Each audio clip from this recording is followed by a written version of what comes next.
আসসালামু আলাইকুম, welcome back to my channel. সবাই কেমন আছেন? আলহামদুলিল্লাহ, আমরা সবাই ভালো আছি। আর এই যে একটা ভিডিও নিয়ে চলে আসলাম, আজকে রান্নাবান্না করতেছি।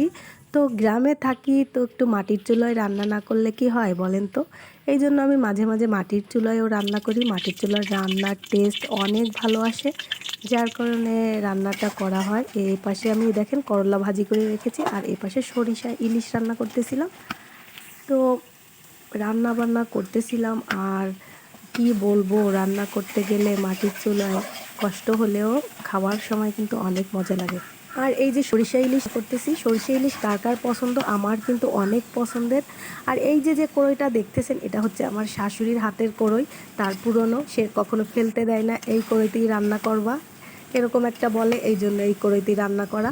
আর কড়াইটা রান্না করতে অনেক ভালো হয়, লেগে লেগে যায় না। কড়াইটা দেখতে খারাপ হলেও এটা কিন্তু রান্না করতে অনেক ভালো। হাঁড়ি বলেন, কড়াই বলেন, সব কিছুই আমার শাশুড়ির হাতের।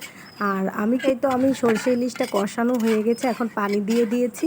এখন কিছুক্ষণ জাল করিয়ে নিব, তারপরে এপাশে বসিয়ে দিব মাছের মাথা দিয়ে মুড়িঘণ্টা।